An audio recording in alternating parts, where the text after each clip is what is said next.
All right.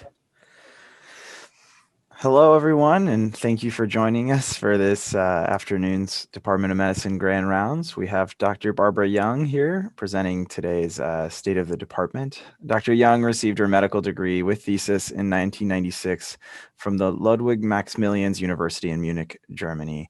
After a postdoctoral fellowship at the Sidney Kimmel Cancer Center in San Diego, she completed residency in internal medicine and fellowship in gastroenterology at UC San Diego, where she was then recruited from to Northwestern University in Chicago back in 2009 and eventually to the University of Illinois in Chicago in 2013 as the Thomas J. Layden Endowed Professor in Digestive and Liver Disease and the Division Chief of Gastroenterology and Hepatology, before thankfully she joined the faculty here to become the sixth chair of our Department of Medicine on September 1st, 2019. Her research interests are in colorectal cancer, tumor genetics, and activin signaling and tumor progression, and she studies colon cancer progression and metastasis.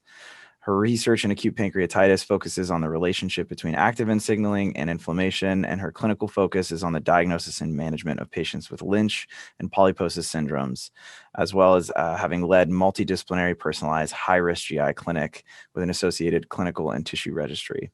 In addition to all of her accomplishments in research and in leadership, she maintains a strong track record of teaching and mentoring students, residents, fellows, and all trainees. I myself can attest to this.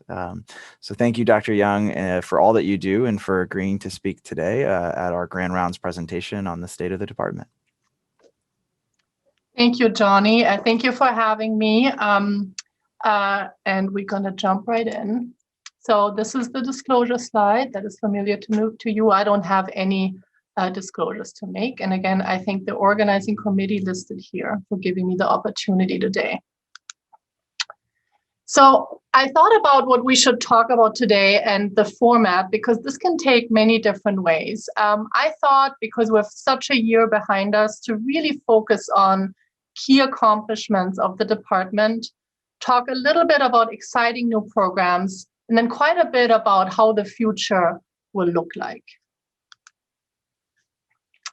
Most of you are familiar with this, but I think it's always a very nice anchor to go back to the early years. So you see here the original home of the Department of Medicine. That's in 1948, and it's basically a recycled army barrack at Harborview. So this is where we came from. I will also say we have a 75th birthday coming up, which we're going to be starting to prepare for.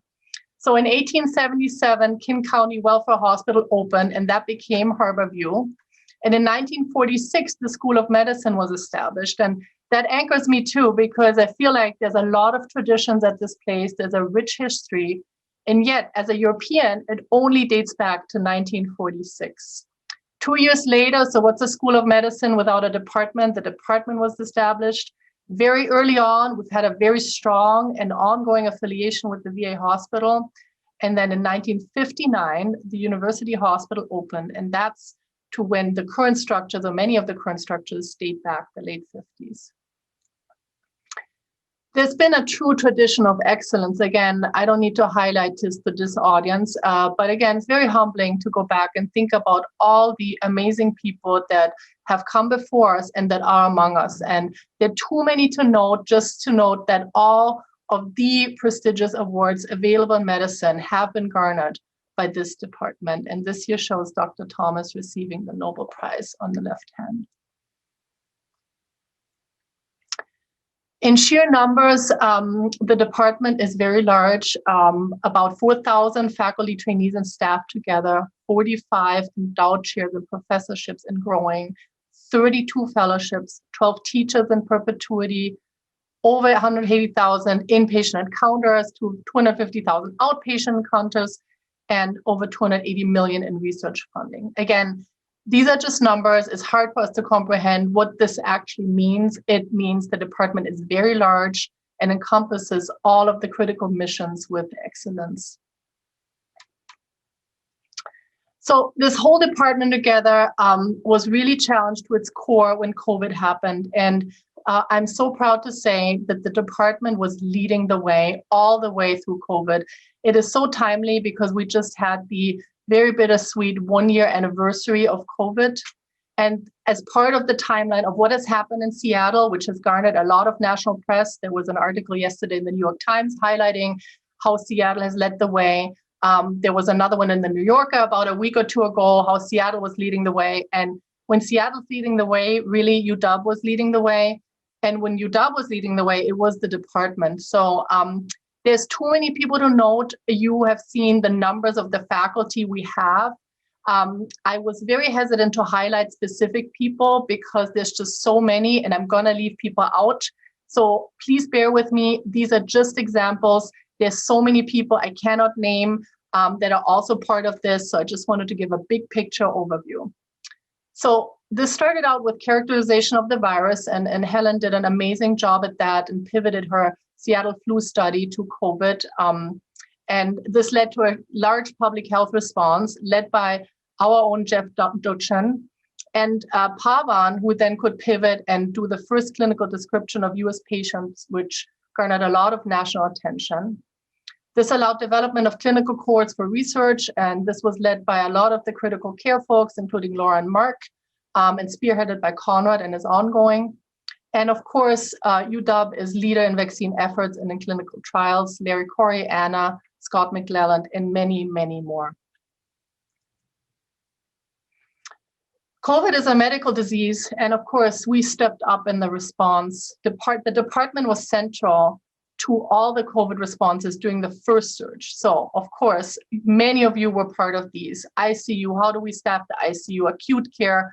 I remember very well that first Thursday when we got the phone call that Northwest Hospital has gotten this huge bolus of COVID-19 patients and how everybody banded together trying to address this collectively. So Acute Care stepped up. We came together as a department and across the department with IT created the Care and Share website, which was then emulated around the country. The IT folks were carrying the COVID pager, answering questions, whoever may have a question. And I know for some it was a painful 24-hour experience, but very useful. The vaccine development kept pushing forward.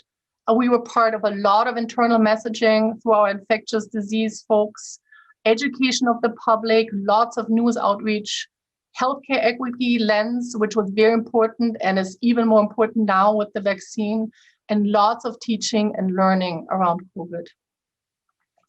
Telehealth has been an amazing feast with this achievement. We have grown to about 63,000 visits compared to a total of 34 annual visits in FY19. We staffed 3 additional ICU with faculty and residents during the second surge. 40% of those were our own residents and fellows. And so to all of you in the audience who've been staffing those, thank you. And this allowed minimal disruption to outpatient and other surgical and procedural services, which has really helped tremendously in the second surge. Through all this, we had to financially mitigate. And what we did as a department was remarkable. We managed to reduce expenses without getting to across-the-board mandatory salary reductions or furloughs for anyone in the department. This was a collective effort. It was painful. It took discipline, but we did it. We really found an equitable solution. I'm very, very proud that we remained so committed to our most valuable resource, which is all of you. So through all this, we stayed true to our mission. I'm very excited to present to you new programs that have been founded, and this is one that makes me particularly proud. It's a Master of Science in Genetic Counseling program. This is a first in many. This is a first of a master in a clinical department at UW, and a much, much needed tool to increase genetic awareness around the state and beyond. It's a first in Washington State, it's second in Miami region, and we proudly received recognition by the ACGC in May 2020, and we're set to start its first class in September 2021.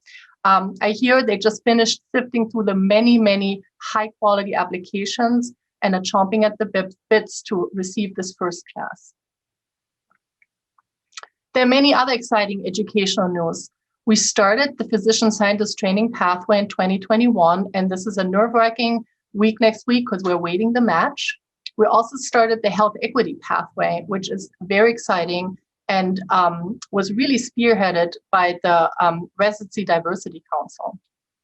We created a new assistant program director for subspecialty medicine, which will be filled by Dr. Narla, who's in endocrinology. We pivoted completely in our recruitment.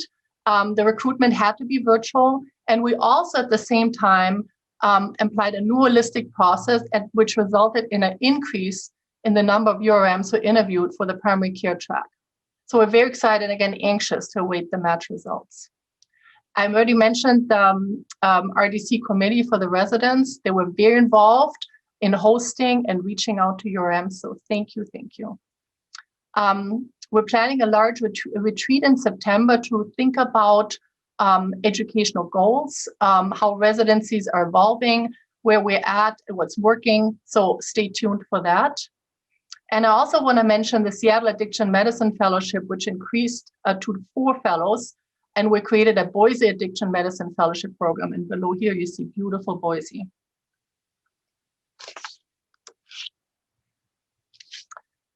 We also remained very strong in research. In fact, we garnered more than 70 new COVID-19 awards and or supplemental funding, which as a result of increased collaboration, totaling over $1 million. What you see on the right-hand side is the bar of the projection. So that is FY 2021 year-to-date data. And we're scheduled to much exceed 2020. So despite all the hardship of COVID-19, people hunkered down, wrote grants, submitted many. AID was one of the lead submitters in grants, and proudly we garnered many. And with this, also led to many, many impactful collaborations. So this is just a snapshot. I did not know how to present all the data that's come out of this very fruitful phase. I wanted to just give a visual illustration of the amazing work that's been done and the amazing collaborations that are ongoing. I'm very proud to present to you the inaugural DOM Diversity Academic Development Scholar Awards, DADSA, which will help URM trainees to transition to junior faculty. I know we had an overall announcement for this, but this is really near and dear to my heart. So if you see them, congratulate them. They make me very proud.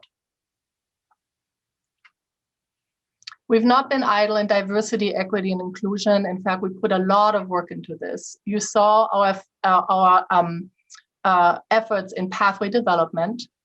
These have resulted from climate surveys of faculty and fellows. We're in the middle of bias reduction in internal medicine assessment. We added a staff diversity council, which feeds up to our overall faculty council.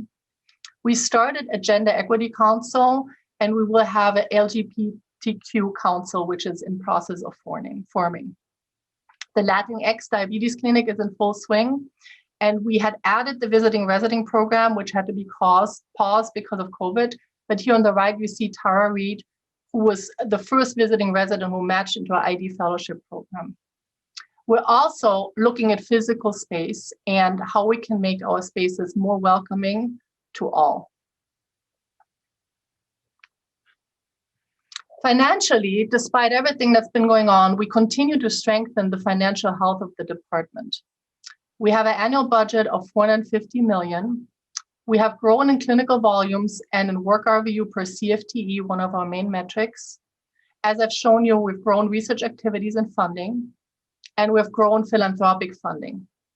We were able, despite everything, to maintain a positive margin through our research, our clinical ramp up and telehealth, and our expense reductions.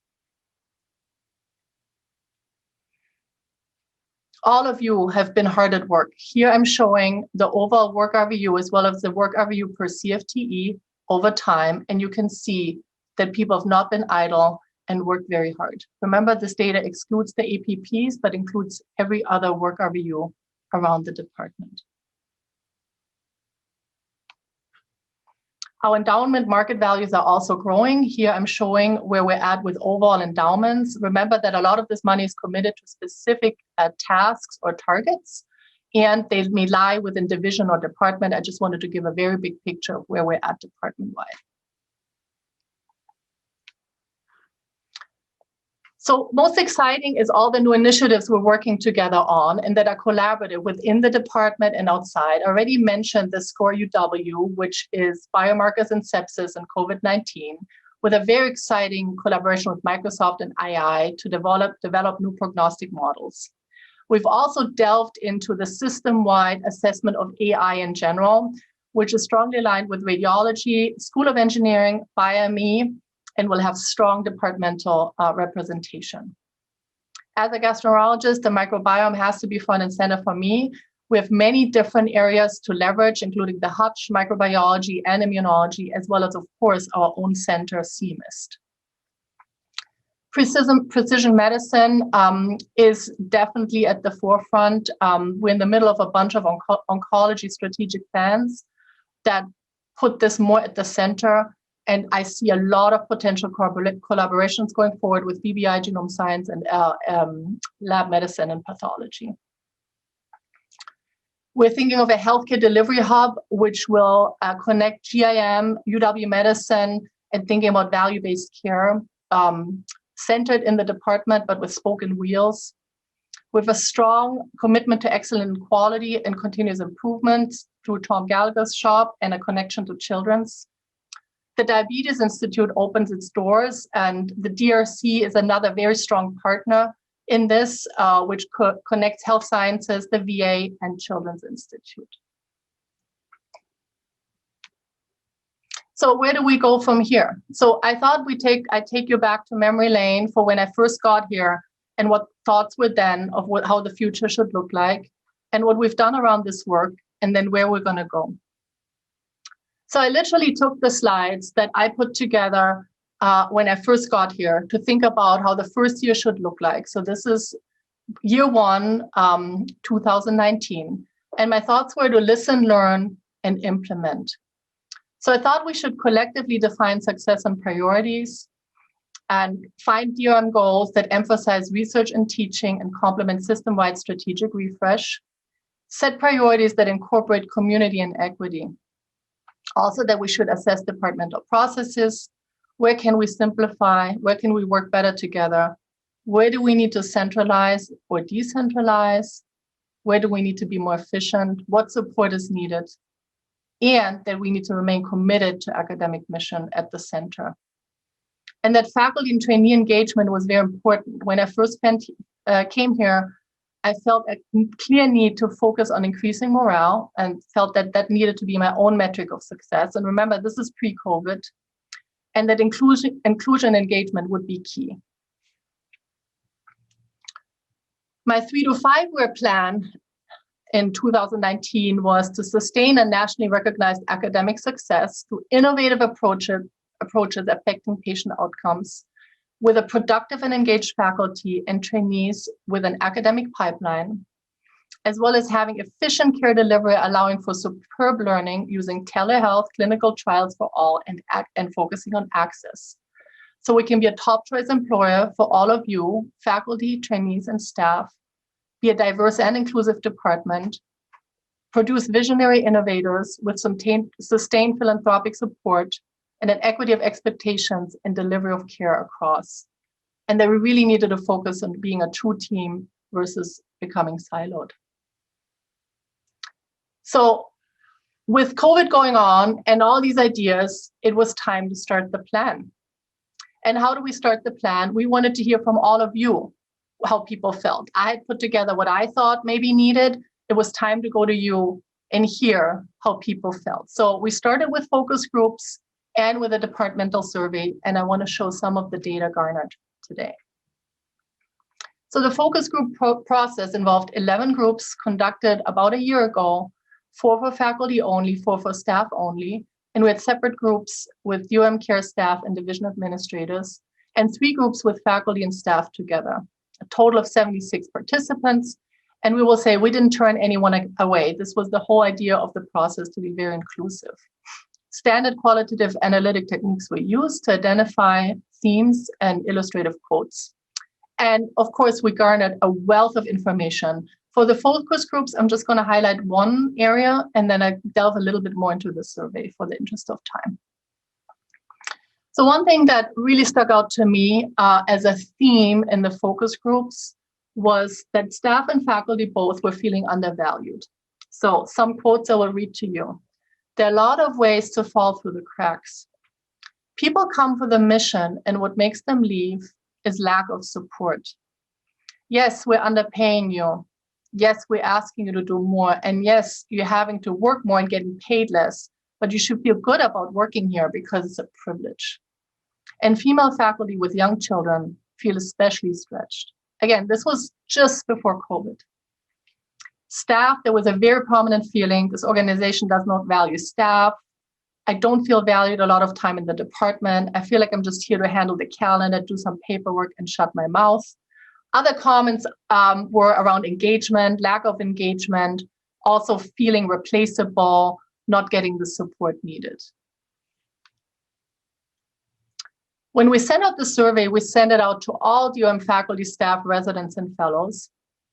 We received 849 total responses with the breakdown that is illustrated here, and the response rates, which was a robust enough response rate for us. So what are some of the key highlights? And you will see themes here. So one question was, I feel valued for my contribution, and 40% did agree, but there was quite a number of people who disagreed also. So strong sentiment of some agreement, some agree strongly, but quite a few neither agree or disagree. I feel well informed about issues, decisions, and processes that are occurring in the Department of Medicine. And we asked this because there'd always been a theme in the focus groups around, well, I don't know what's going on, nobody tells me anything, I wish to know more. So we wanted to know. So about 30% didn't have a clear opinion on feeling informed, 14% disagreed, and about a third agree. I feel connected to the Department of Medicine. So again, 30% neither feel connected nor disconnected, 13 disagree, 30% agree, and 24% did not feel connected enough to answer that question.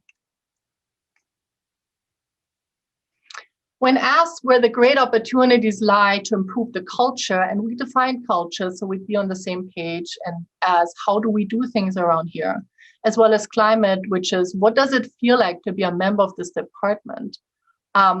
We asked to select 3, and the top 3 were ensuring, and here you see a theme, that faculty, staff, and trainees feel valued for their contributions at work. So lack of value and feeling valued are top of mind for the majority of members. Increasing transparency about how the department and divisions operate and the ways that decisions are made was a second. And taking actions that increase diversity, equity, inclusion was third. So not to say that the other things weren't as important, because addressing the overwhelming nature of competing demands and responsibilities came very close.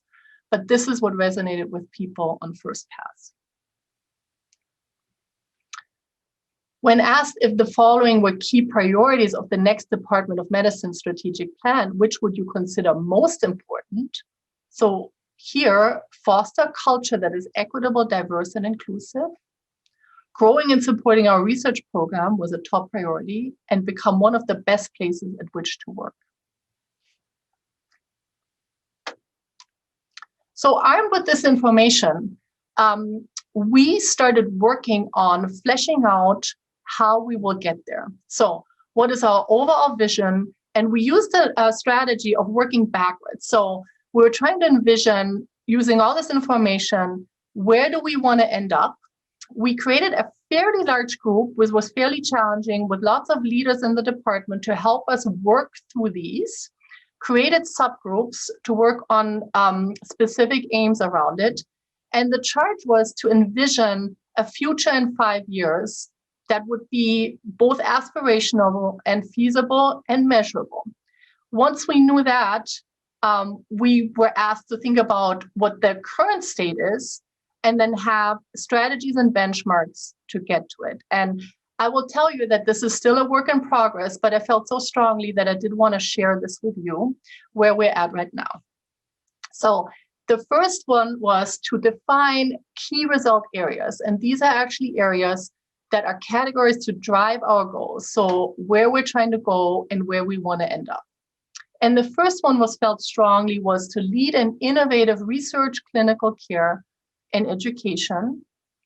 A second carry was nurture a supportive, collaborative culture where equity, diversity, and inclusion are at the center.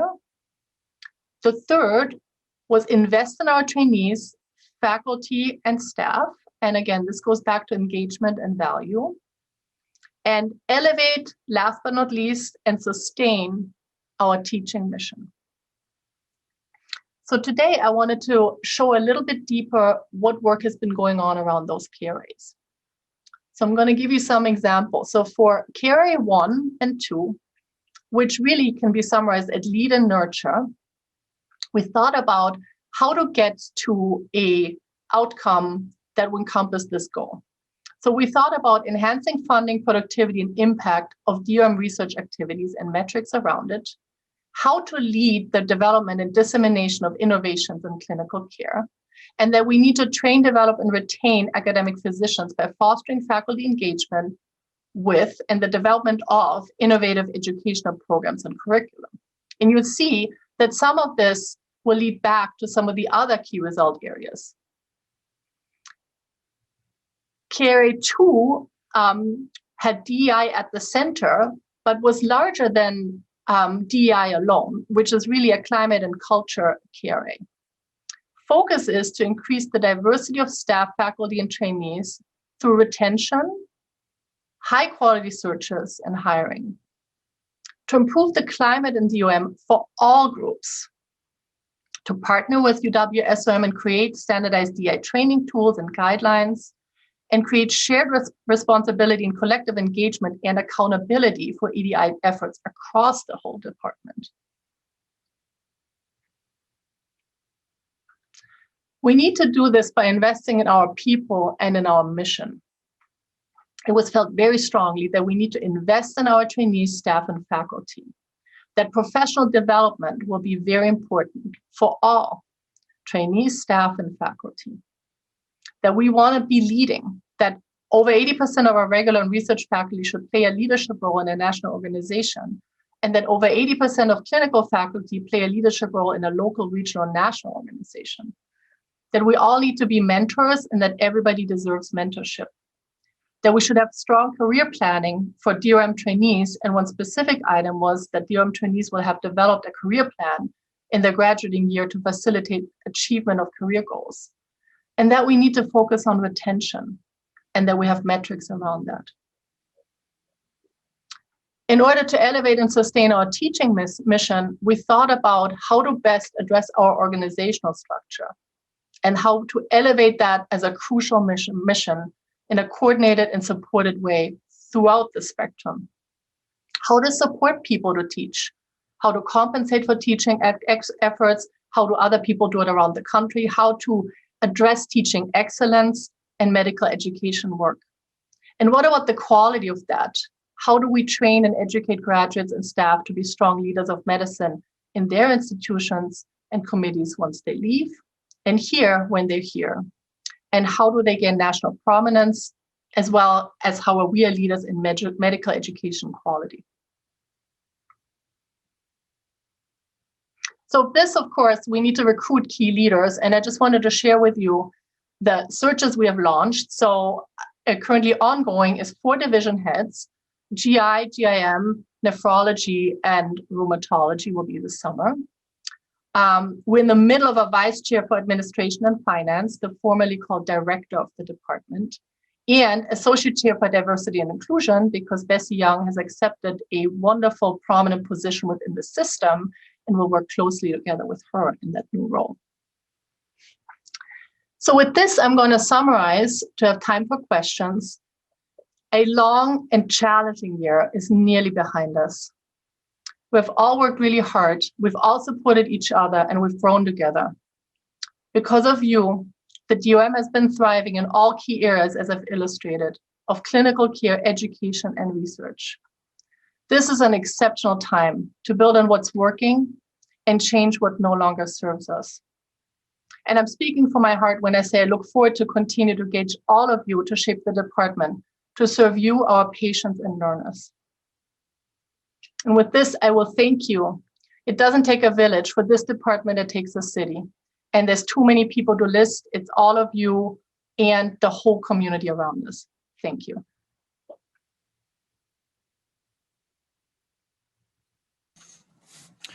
Thank you, Dr. Jung.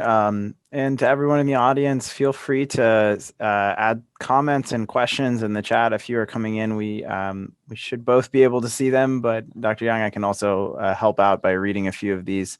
The first that came in was a question to describe the physician scientist training pathway a little bit more. And a commendation that this is growing our physician science is such an important goal. Yes, thank you. Thank you for that question. So we have not had a formalized physician scientist track where when people would interview, they would get a guaranteed fellowship slot. And so we've been talking about that.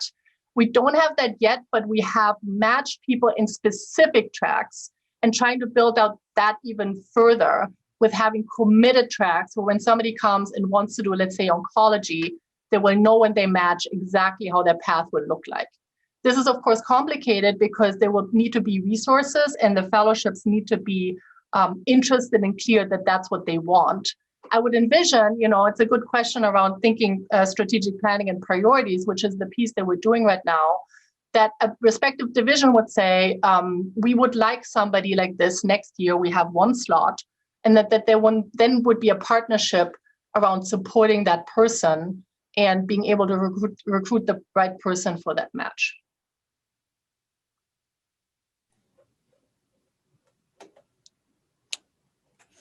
All right. And a reminder that as with all of our Department of Medicine Grand Rounds, this talk will be available in video format in the website.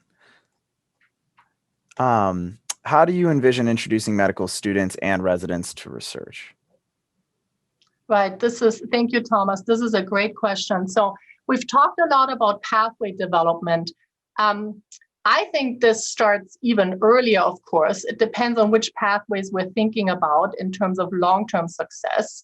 But if you want to start at the medical student level, we need to build better bridges between clinical work and basic science. There's a lot of efforts underway in the department to connect both of those. Of course, it goes back to how much bandwidth do people have to really commit to specific programs. I know we're trying to think about how to increase the bandwidth of folks so they can take on medical students for research, but we also have to look at what is the school doing to free up students for research endeavors. For residents, I'm going to look at Johnny for this one. I think the best way really is to increase PSDP participants because they have dedicated time. So they don't need to be introduced to research anymore. They're already well vested. And I think that's why that pathway is so important to develop to train the next physician scientist workforce. I think within the residency program, we do have some mentorship programs, the RAMP program in particular, which is not necessarily about introductions to research in general, but more connecting folks with research mentors and advisors who can help them and sponsor them. Because I think sponsorship is also a really, and Lisa points out also the learning pathway 3-year curriculum. So I think we have a lot of support in the residency program also to bolster resident research. And I'm less familiar with the medical school side of things, but I know they have similar programs in place to sort of guarantee time and resources, and most importantly, mentorship and sponsorship along the way.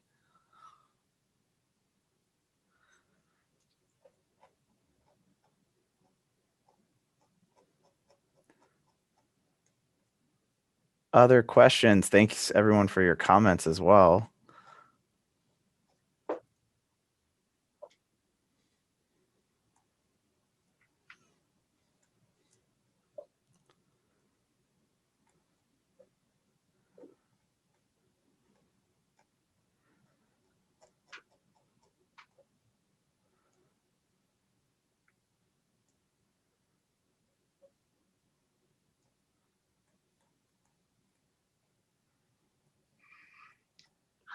Raj is asking, how do we demonstrate value for education by faculty? So the nice thing about strategic planning is if you look at our goal, which is having people be valued for education, and our current state, we know we have a gap there.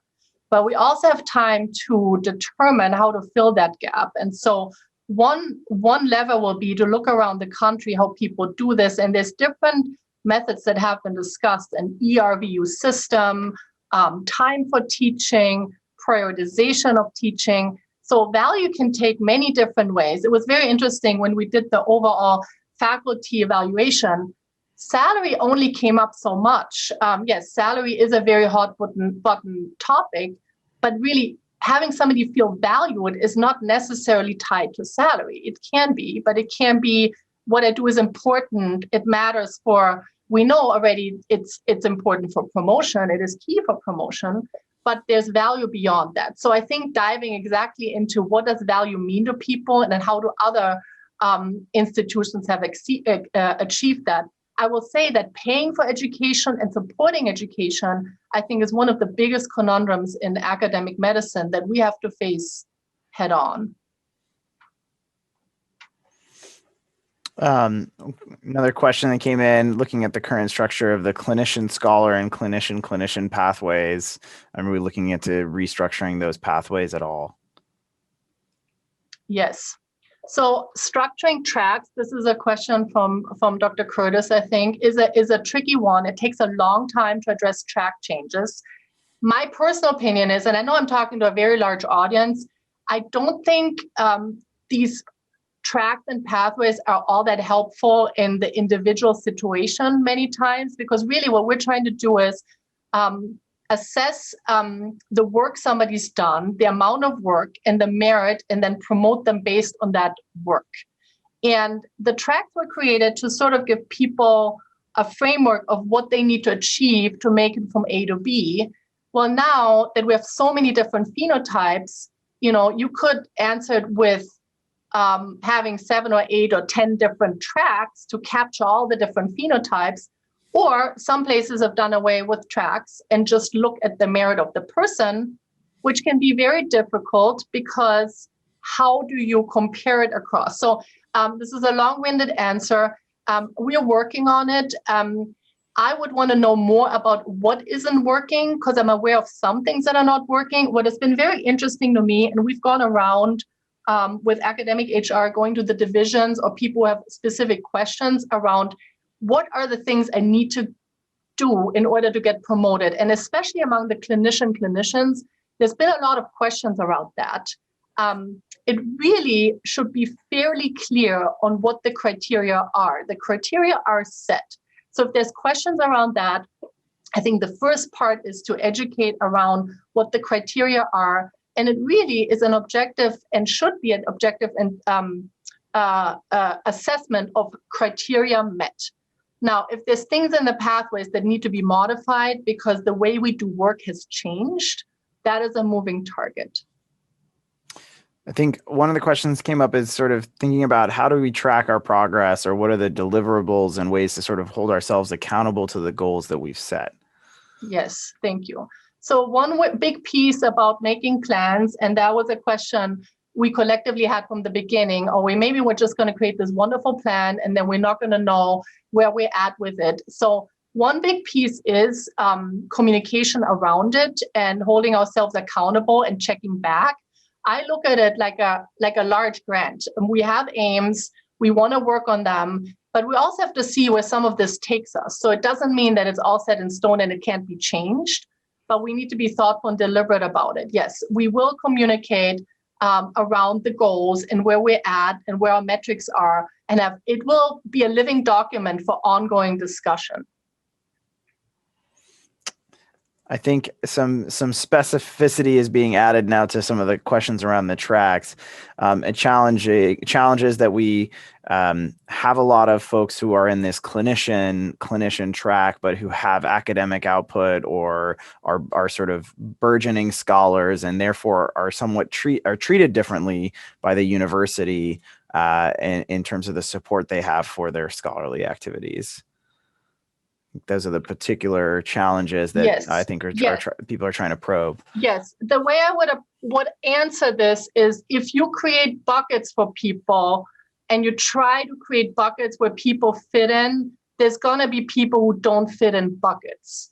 And that's the problem. So unless you do away with the buckets, which can have its own challenge, you're going to be left with challenges where people don't quite fit. The onus is on us, the division head and the chair, in our letters to explain exactly what this person is doing and how they're doing it. One thing we're trying to create is, because both QI and DEI can be used for promotional purposes now, and we added that on. What we've not done well yet is to create a real toolbox to know, what does that mean? How does this work compare with other work? So the committees who ultimately look at that maybe outside of the department, can understand that this work compares to so many papers or whatever currency they're thinking of. So because it's new, that is challenging, but we're there to help and explain and really look at every faculty and highlight what they've done and put it into context. It's going to be a rocky road. And I think we'll have to really think about tracks. That's my own opinion. But again, that's just an N of one. And I'm sure there's many opinions around that that rightfully say we need to have tracks. I see one here about, what about the wage gap for women? Is this an issue for DOM? And then the question about info about gender equity work group. So the gender equity work group is just forming. Susan Merrill has agreed to chair it. So they will have their own way of communicating, and they're charging themselves with a bunch of different things. The wage gap for women, every 3 years, the department undergoes an equity analysis of salaries. And I will say that this was a very thorough analysis. We basically discussed every person's salary. So this was 6 or 7 extensive meetings. I asked Trish Critic and her office to send us a high-level analysis that I can share. So that'll be forthcoming. And definitely the gender equity work group will be working with this, as well as the diversity inclusion work group. There has not been identified a general disparity when it came to women and salaries in the department. And I will share that data. There are disparities all over the place, which have to do with when people started working, what mechanisms were available, when there were merit increases, when there weren't merit increases. It has a lot to do with who is where and when, what work they're doing, where they're at. So there's a lot of differences, but there was not a systemic difference between men and women. So that is important for me to share, and it'll be data that can be looked at. And thank you for that question, Sarah.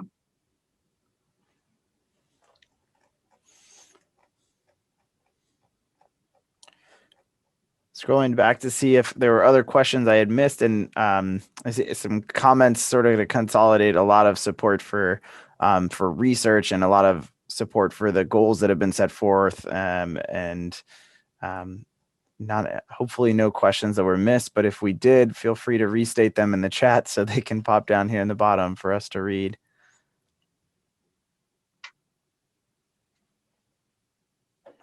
Will the department equity analysis also account for non-salary sources of compensation? I think this is a question whether non-salary. So we look at salary. We are looking at the total comp, and we looked at base salary, which were of course 2 different metrics. But we did not look at compensation that was non-salary. Oh yeah, ADS endowments. Yeah, that would be total comp. So we're looking at total comp and base. And again, there were lots of different, yes. So, and Trish said yes, ADS. So we looked at everything. Trish is on here. Hi, Trish. I hope I answered this well. And also incentives, everything. So total comp is all the money you take home. Thanks, Trish.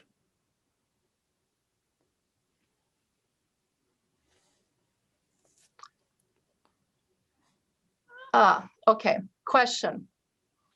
In terms of the new COVID news, how does leadership envision things going forward? When are things going to return to normal here at UW? So I will say when the CDC guidelines came out, I was in the middle of meeting with the potential new chair of immunology here. And I was like, we can take our masks off. We were in my office and she hadn't heard the news yet. And of course, I was being a little bit tongue in cheek. I came home and my husband said, oh, this was a game changer. Until I think it was actually our very own, one of our residents on Twitter had modeled it, showing that actually in our personal lives, things don't really change a whole lot. I do think things are returning much more to normal here at UW once we can start meeting again. I think meeting is key, even small meetings, having residents meet together, maybe being able to work in the team room without distancing. I know we're not quite there yet, but I think once we can congregate like humans do, things will feel a lot more normal.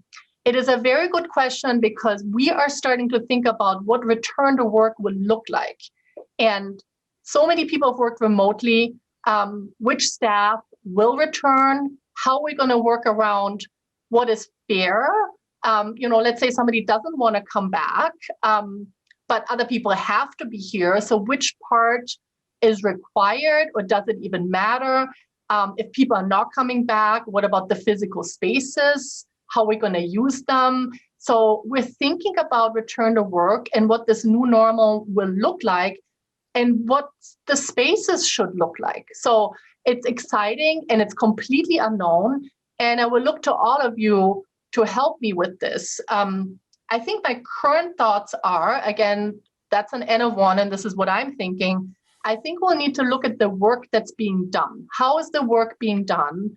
And can the work be done from anywhere? And the other one is, and I feel very strongly about that, as long as we have kids who are not in school, we need to be supportive of those who have caregiving needs.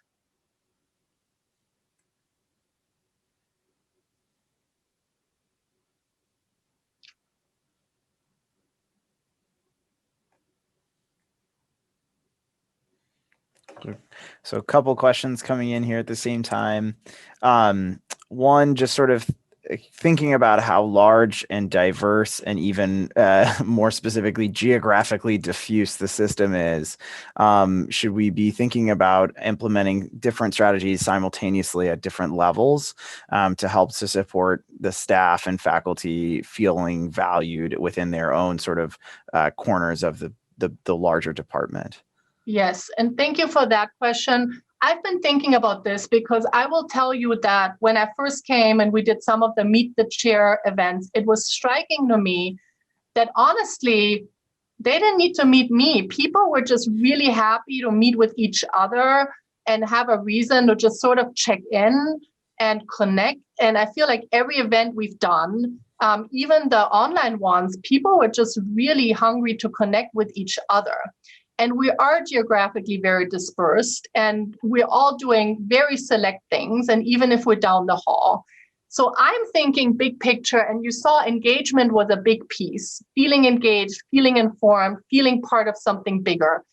How can we do this? I will say I've been thinking about maybe creating ways that we can connect. For instance, I don't know who even lives in my area. I sometimes see people when I go on a walk, but it would be nice to know, who lives around me who is also in the department, to form some local communities. We did a little bit of that with Care and Share.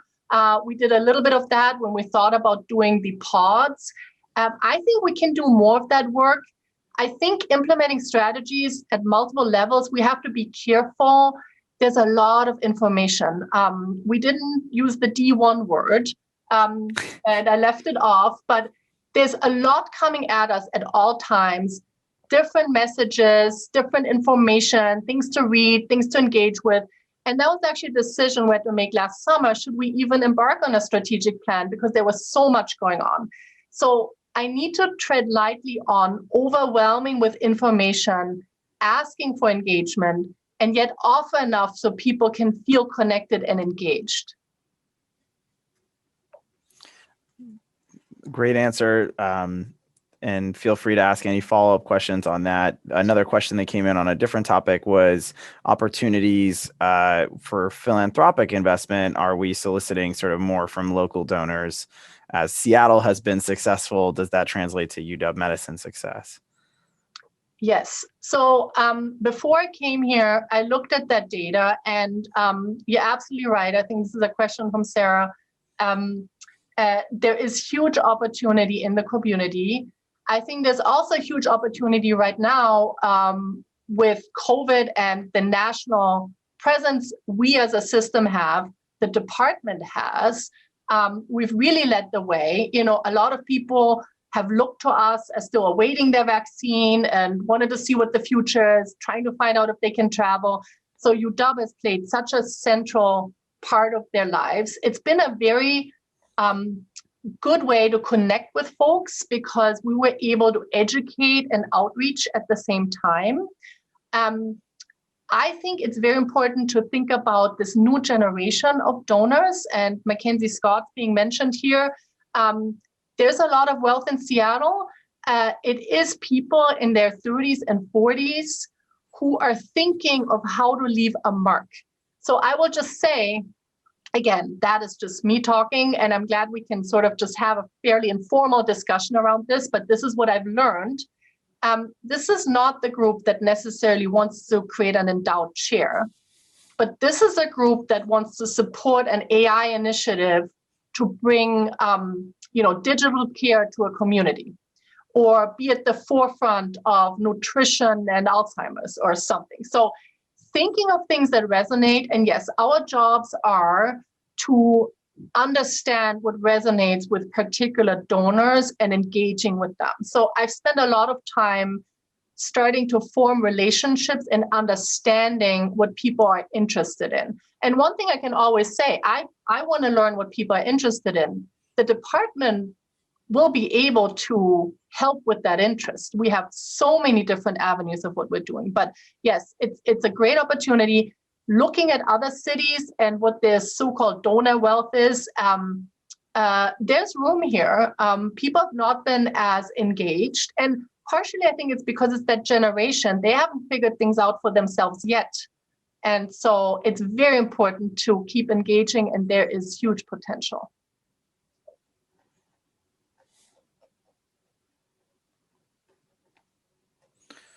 Okay, well, we're nearing the end of the hour. Any last questions, comments?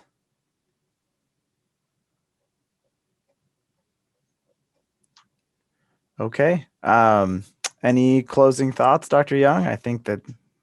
No, I can't thank all of you enough.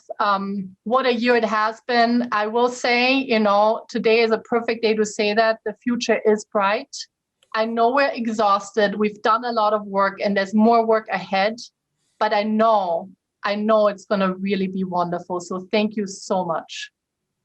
Thank you, and thank you for laying out such a wonderful roadmap and a nice view of where we came from as well. Thanks to everyone who attended, and thanks especially to those who contributed questions and comments in the chat. Have a great rest of your afternoon.